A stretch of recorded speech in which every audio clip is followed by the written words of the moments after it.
Thank you. Okay, so the question for today is, well, we have a pandemic, lots of problems there, but I would like to look a little bit beyond the current pandemic.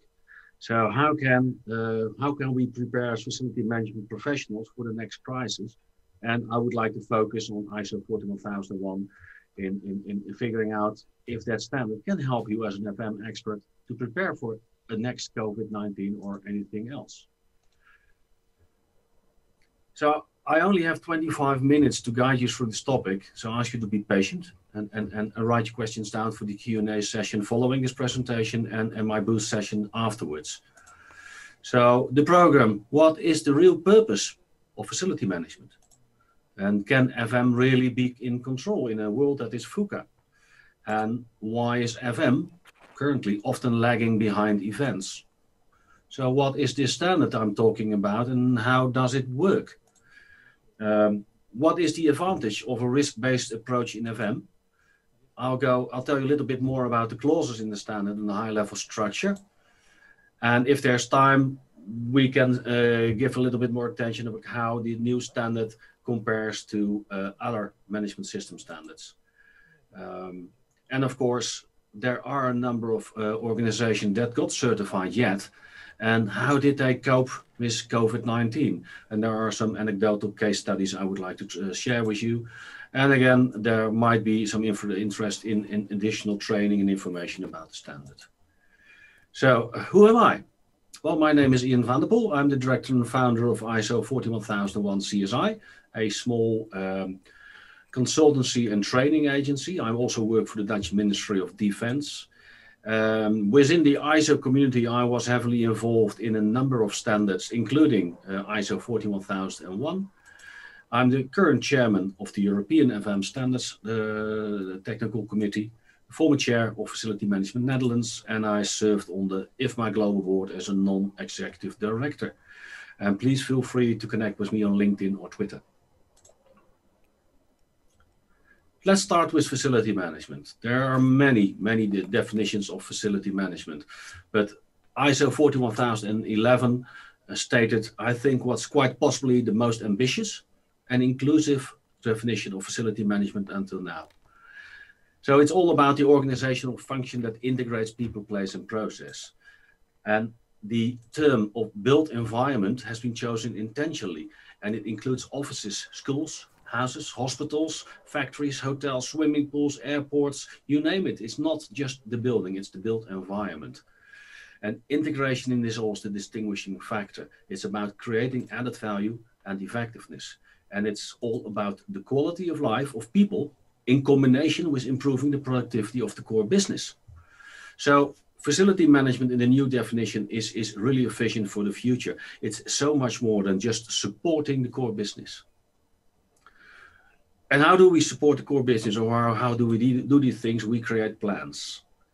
And let me show you some of the issues that may always have made the work as FM professional hard in a regular situation. But we are required to create plans and show at least a semblance of control. And I think you probably agree with me on that. So before the pandemic, did you ever feel like you were constantly playing catch up or were lagging behind events? Well, just enter a crisis such as COVID-19. Then suddenly all those issues exploded again and again.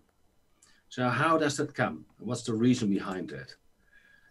Let me take you back to one of the former US Secretaries of State, Donald Rumsfeld.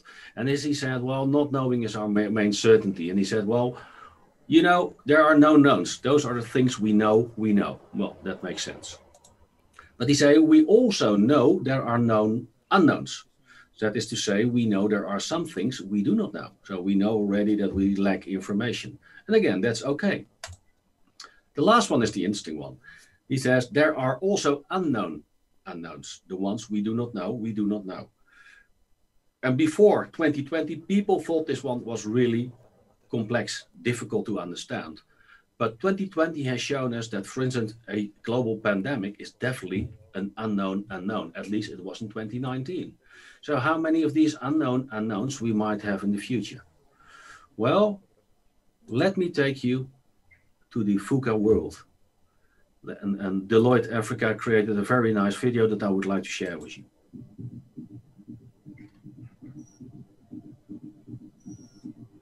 Volatility, uncertainty, complexity, ambiguity. This is the world we call VUCA. A world where non-stop unforeseen turbulence invades, where events come at us with unforgiving speed, straining organizational odds of survival. In this world, reflexes must be rapid and on target. Who will survive? Only the fittest. Who will triumph? Only the agile. In business, VUCA underscores the importance of sense-making, analytical astuteness, readiness planning, risk management, and situational problem-solving. For banks, insurers, and asset managers, barriers are being eroded. Invaders from non-traditional industries are entering the atmosphere from different lands and vantage points.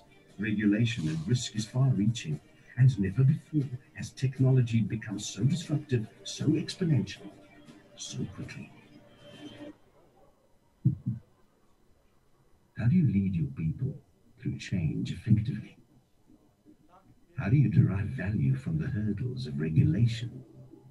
How do you make sure you have the most capable people? How do you set the tone at the top? How do you get your HR function to lead you through a VUCA world? How will your people make or break your expansion into new territories? Do you have the answers? Know what you are up against. Caution against letting your guard down. Master, don't run from change. Adopt a growth mindset.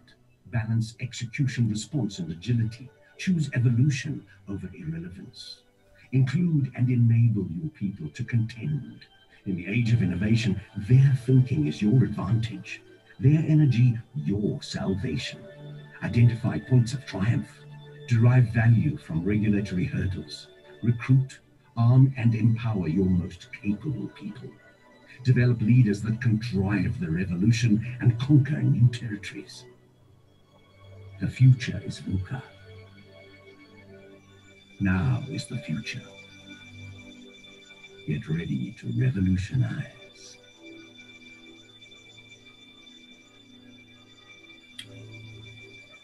And so the world already was VUCA, but 2020 clearly showed our world is VUCA. And not only our world as FM professionals, but also the world of the organization we support.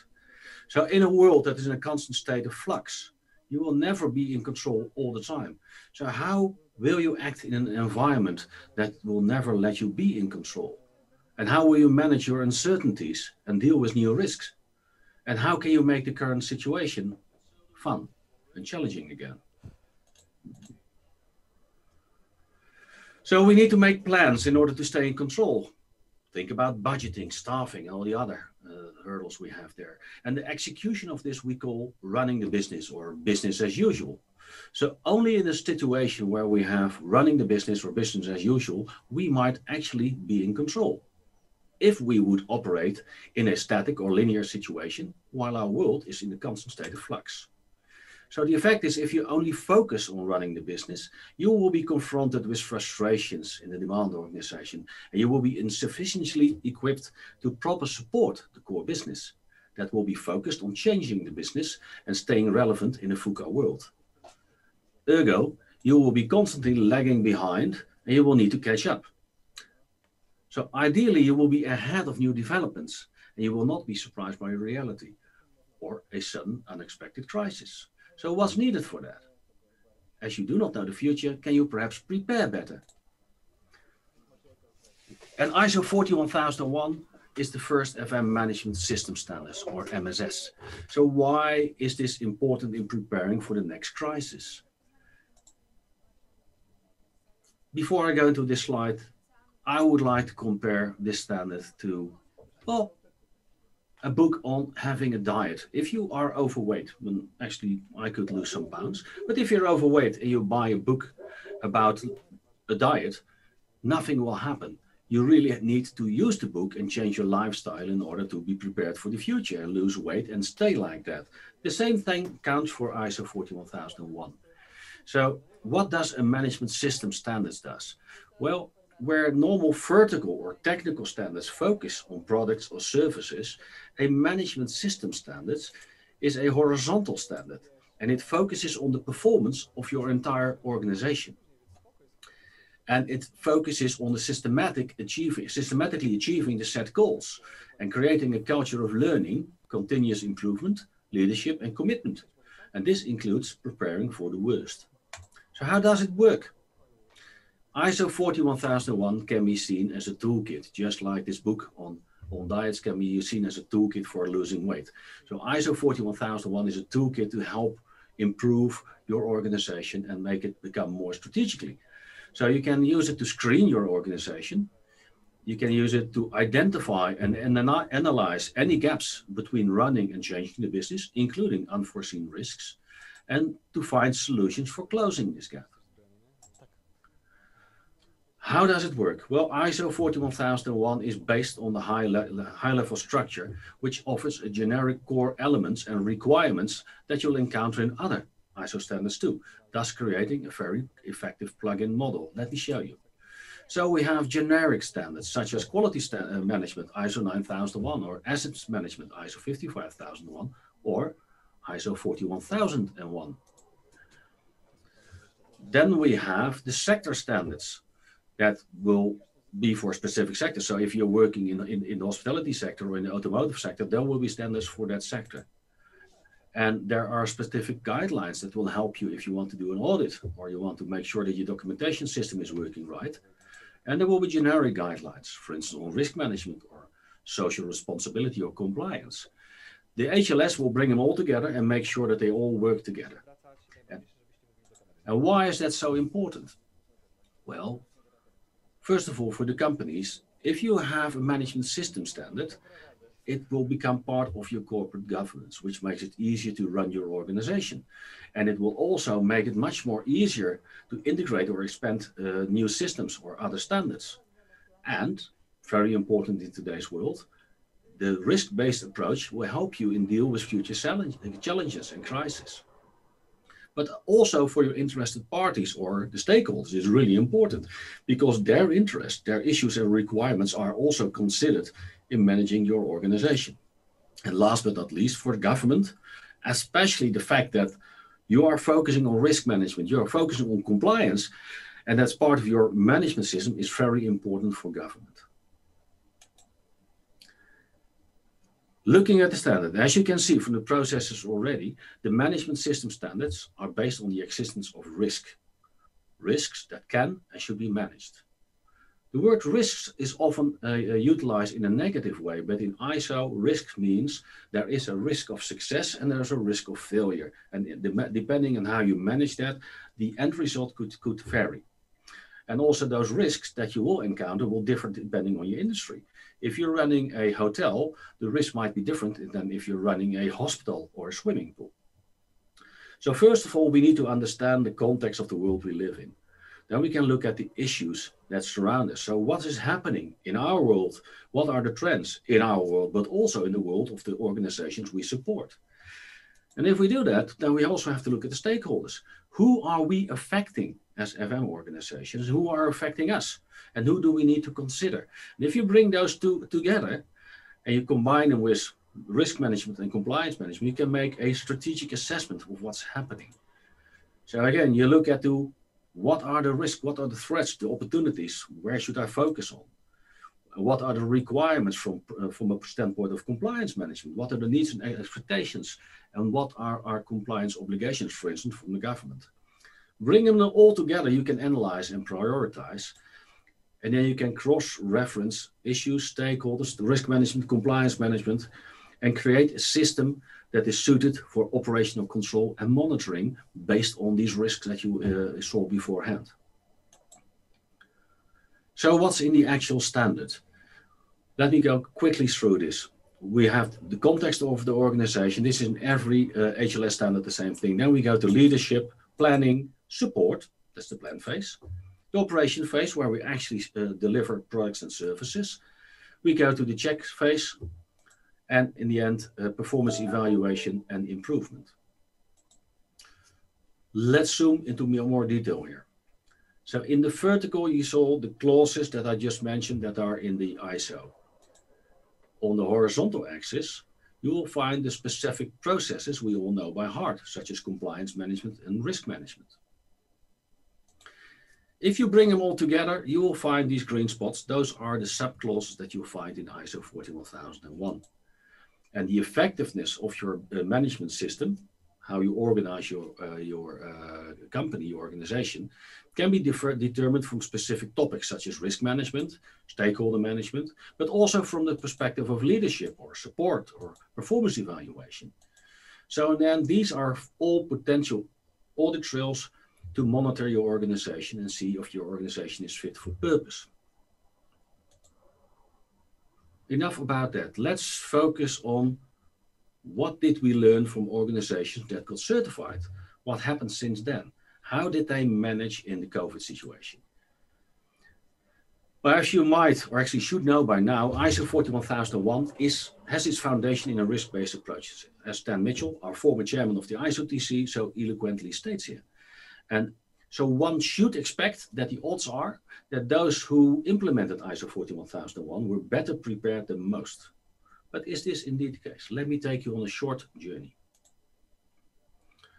The first case would be Al-Seif O&M in Saudi Arabia. And the implementation process forced them to improve their performance measurement system, which directly affected the quality of their planning and forecasting abilities. This allowed them to increase both work and quality performance and allowed them to better manage their workload.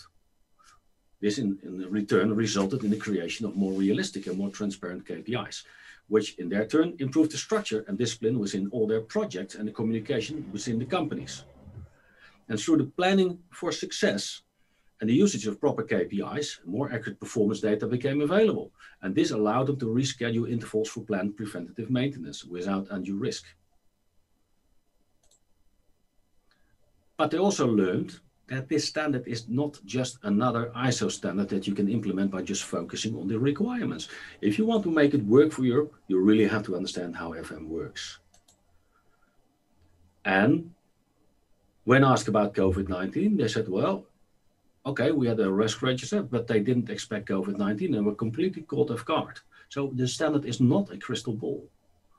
However, it will help you better prepare for and cope with whatever the future might have in store for you, because you come prepared.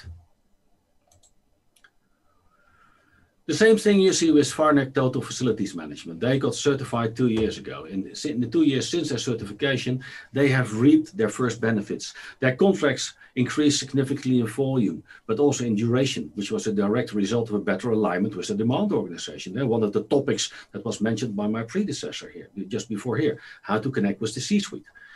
And better and more effective planning resulted in a direct reduction of operational costs. But also here, one sees that the organization was better prepared for the effects of COVID-19 than was expected. Another company in Saudi Arabia, Al-Shirawi, had similar experiences. So most of their FM contracts were for a very short duration, say 1 year, and very transactional in nature. If they found a new supplier that was cheaper, they would lose the contract. And this posed a threat for continuity, but also restricted Al-Shirawi and created adding value for their clients.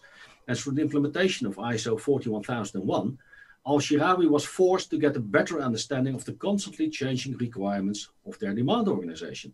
And as a result of this process, they received more time from their demand organization to fulfill new requirements. And their contracts were changed from 1 to 3 years. The next slide I would love to show you, that's about how Al-Shirawi created their contingency plan around ISO 9001, around COVID-19. But looking at the time, that might not be a good thing, and I'm happy to show that in the booth afterwards. And I would like to go to Singapore, where Yale Nash College started planning for a new pandemic crisis, because of course they had similar crises before with SARS and MERS. They used ISO 41001 to plan for the prevention of reduction of negative impact of future crises. And what they did, they undertook internal and cross-departmental communication processes associated with the risks.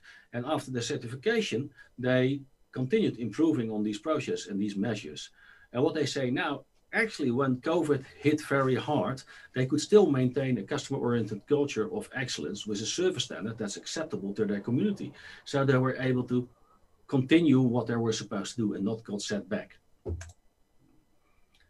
So at this moment in time, can you provide your top management of the demand organization with proof that what you do as a facility manager actually helps the core business to be prepared for future crises? If the answer is no, you might want to consider implementing ISO 41001. And if you want to join this evolution, you need to put on your thinking hat and prepare for the future. At this time, the knowledge of what ISO 41000 is and does is very limited in most countries and FM markets. The demand is slowly but steadily growing, and FM professionals, consultants, and suppliers will be faced in the upcoming years with questions about the standard, about the implementation and the certification. And for those who are interested, there is a one-day foundation training course and a 2 days implementation training course that can help you prepare, and that can be discussed later on in the booth. Which brings me to questions and answers. Chris. Dearest of all our audience, do you have any question according to this presentation to our speaker? We can allow, I guess, 1 or even 2 questions. If not, I meanwhile ask you, Ian, because we are going to give, you are going to give a short training here in Poland for the PRFM members and for the others who will be interested in this area. Can you just give us a few hints what they can learn from this lesson that that you prepare from your training as well? Could you give us some hints why is it important to be at this kind of trainings? Okay. What I show here again is the slide of the foundation training course. You can look at a ISO standard from a very technical way. So you have quality department and you can say, well, I want to have a new whatever standard introduced, implemented, and you can have these people do that. But as I mentioned already before, ISO 41001 is a different standard. It's about the FM organization, which is being seen as a separate entity with separate goals and its own strategy. In order to do that, you really have to understand what the standard is all about, why you should get involved with it, and what the added value will be for you as a facility manager, your department, but also for the demand organization, the core business we work for, and all the interested parties. This foundation training course will give you all the ins and outs and show you about, okay, what's happening in the world, what's happening around us, and how can we use it to create this business case to put FM at a higher level, to evolve. Just like again, my predecessor said, it's really important to earn your time in the C-suite by bringing value there, and again earning that time. This course will give you some tools to make that possible. The implementation training course, the 2-day implementation training course, will actually help you if you are able to sell the standard within your organization. That will help you as an FM professional, not necessarily as a quality professional, but an FM professional, how to implement it in a way such so that actually your lifestyle, if I may say that, your organization will actually evolve. Again, compared to the book about losing weight, it's not about just losing 4 kilos, it's about making sure your lifestyle stays healthy so the kilos will not come back. That's the same thing with this one. You really want to improve your organization. This one helps, and the trainings prepare you for that. Questions from Mona. She's asking if the norm is already accredited in Poland by the ministry. I do not have this kind of information. Ian, maybe do you have any of that? The only thing I can say is that ISO 41001 is also a European standard. And as such, every country that is part of the CEN, and Poland is part of that, if I'm correct. Yes, they are. It is also automatically a national standard. So there should be a Polish standard on ISO 41001. It might not be published yet, but again, every EN standard, and there is an EN ISO 41001, is automatically a national standard in all the countries that are part of the European Union and part of CEN. All right. All right. Thank you, Ian. Thank you very much for your presentation. If you have, guys, any other questions to Ian, he will be with us on the Hopin platform, and soon we will introduce you into the training that Ian will be giving in the first quarter of 2021. Dziękuję Państwu bardzo, dzięki wielkie za tą prezentację. No i Szanowni Państwo, przed nami jeszcze dwie krótkie prezentacje. Dzięki wielkie, Ian, za Twój udział. Nadal jesteśmy w toku rozmów o strategicznym FM-ie, ale troszeczkę chcieliśmy wrócić i skręcić w kierunku rozmów na temat miejsca pracy, na temat tego, w jaki sposób funkcjonują biura. Dlatego przed nami kolejny panel już za chwilkę. Natomiast jeszcze pytanie, czy mamy jakieś aktywności ciekawe na naszych ankietach bądź na czacie Wiki? Raczej tendencje ankiet się już nie zmieniły nam. Cały czas, jeśli chodzi o definicję strategicznego FM-u, to rozwijanie modelu dostarczania usług jest tutaj numerem 1. Ciekawa sytuacja nam się tutaj wydarzyła z kolei w części rozwoju technologicznego. Jak Wy określacie poziom rozwoju technologicznego w Waszych organizacjach? No i zdecydowanie jest to taki, powiedzmy, poziom podążania za trendami, ale dalej upatrywania dużego potencjału w tym, że można byłoby więcej nowoczesnych rozwiązań i narzędzi implementować. Także jesteśmy w środku stawki, odpowiada 57% z Was, 32% wyprzedzamy peleton, kreujemy trendy. To nadal myślę, że jest całkiem fajny wynik i no, dobra tendencja. No, ja sobie myślę, że jeżeli większość naszych odpowiedzi jest rzeczywiście w środku stawki, to przynajmniej nie jesteśmy w tyle tego trudnego wyścigu technologicznego, który jest przed nami. Natomiast cieszy mnie, że aż 5% przedstawicieli uważa, że ich organizacje są liderami w tej dziedzinie, bo to jednak nie jest domena wszystkich, by móc taką rolę pełnić. No, ciekawa perspektywa. Stanowczo najwięcej głosów oddawano rzeczywiście na środek stawki, więc myślę sobie, że jako kraj, jako Polska możemy być zadowoleni z tego, że nie jesteśmy gdzieś tam z tyłu i mimo wszystko myślę, że też dzięki takim odpowiedziom dosyć dobrze poradziliśmy sobie z pandemią jako organizacja. No jestem bardzo ciekawa tej debaty, która przed nami i na pewno koncentracji wokół człowieka, który potrzebuje odpowiedniego środowiska i workplace'u, jak my to nazywamy, i Karolina, więc chyba przekazujemy pałeczkę. No chyba powoli tak. Szanowni Państwo, przed nami Karolina Dudek z Polskiego Instytutu Środowiska Pracy, tutaj z nami w studiu razem z panem Jackiem Radoszem z Autodesku.